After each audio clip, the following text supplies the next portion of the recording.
Hi guys, it's M2K. I'm sure many of you have been wondering what the differences with all the Echo Fighters are. There's a lot of differences with the characters, in some cases, and maybe not so many or any differences with others. You might want to know who you should pick, who is going to suit your playstyle, or what the differences are in general. So I'm going to go over them now. Simon and Richter actually do have a difference, and that difference is between their Holy Water. Richter is better versus Almar because the Holy Water acts differently with the Pikmin. What happens is that it's not considered actual fire, so they actually block the Pikmin. That's a good thing for Richter. So if you're fighting Almar, you might want to choose Richter. As for Simon, against Link, he can actually blow up the bombs because it is actual fire. But Richter's fire will not blow up the bombs. The bombs will bounce instead. That makes Simon probably better against Link. As far as Peach and Daisy go, I actually couldn't find a confirmed difference, so I don't want to say anything. That's simply rumors. If you find a confirmed difference, please leave it in the comments below. Samus and Dark Samus, however, there's a situation where you pretty much should only choose Dark Samus, and here's why. I did some tests in training mode and figured out that Dark Samus's roll, both forward and back, are both 3 frames faster than Samus's, or 6 frames total if you were to combine them. At frames 31 and 36 for forward roll and back roll for Dark Samus's is 34 and 39. It's 3 frames worse for both the forward roll and 3 frames worse for the back roll.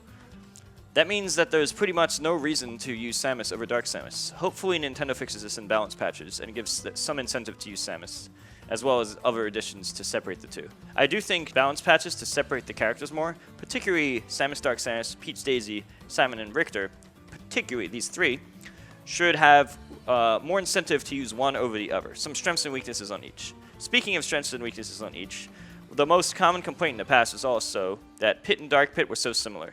So I'm also going to include them in this video since there are 2 differences here that I would like to talk about. The first is the side B. Dark Pit's does 1 more damage than Pit's, and his side B hits horizontal and can kill you around 90% at the ledge. Probably like 130 center stage or something. Pit's does 1 less damage, hits you upward, and does about 120. So Pitch is more useful if you're going to try to kill them from the middle of the stage. However, I would say more often than not, Dark Pitch is probably more useful, since it will kill earlier more often than it won't. Not to mention setting them up for edge guards. I would say Dark Pit wins here. Dark Pits will be more useful more often, probably. Then come arrows. Dark Pit's arrows are actually better in every single way, except how much you can control them. However, that one factor, I do believe, can make Pit's arrows better. The uncharged arrow for Dark Pit actually goes very, very, very slightly further than Pit's, to the point that I wasn't even sure if there was a difference, but after a lot of testing, I was able to confirm that Dark Pit's uncharged arrow does go further than Pit's. However, when you charge it, it becomes much more obvious. Any level of charge, Dark Pit's arrow will go further. It also moves faster, but that means it disappears sooner too. It also does 1.7 times more damage. When you charge it, it's like 1.6 something, and it's like 1.71 or 2 uncharged. So basically, on average, it's about 1.7 times stronger for the arrow. So it goes faster, has more range horizontally, and it's better in multiple categories. However, the fact that you can control Pit's arrows significantly better, I would say still makes Pit's better. Oh yeah, I almost forgot to mention. Dark Pit's arrows also hit harder, but also at a different angle. Just similar to how Dark Pit's side B hits sideways, hits you horizontally. The arrows also hit you more horizontally than Pit's. Pit's kind of pop you up, whereas Dark Pit's hits you sideways. So basically, Dark Pits are more deadly to get hit by, they go faster, they go further, and they do more damage. But, even though there was those 4 advantages, I would say the one advantage of Pits being able to control his better will make Pits better. So which one should you choose between the 2?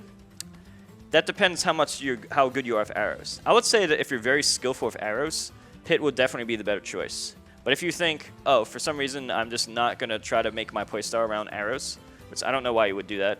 I think one of the benefits of Pit is to control the arrows. If for some reason you're like, oh, I'm just not going to do that part, then you should definitely choose Dark Pit, because his side B is better in most situations, I think. And using Pit arrows normally, like on the ground, for example, is probably better too. But if you're just going to edge guard with arrows, and you think that's important to your game plan, which it probably should be, then I would go with Pit. As for Samus and Dark Samus, there's obviously, you should just choose Dark Samus. The forward rolls 3 frames faster, and the back rolls 3 frames faster. That's a no-brainer. I'm going to be releasing more Echo Fighter differences in the future. So yeah, please subscribe and hit the bell for more future content. Thanks for watching.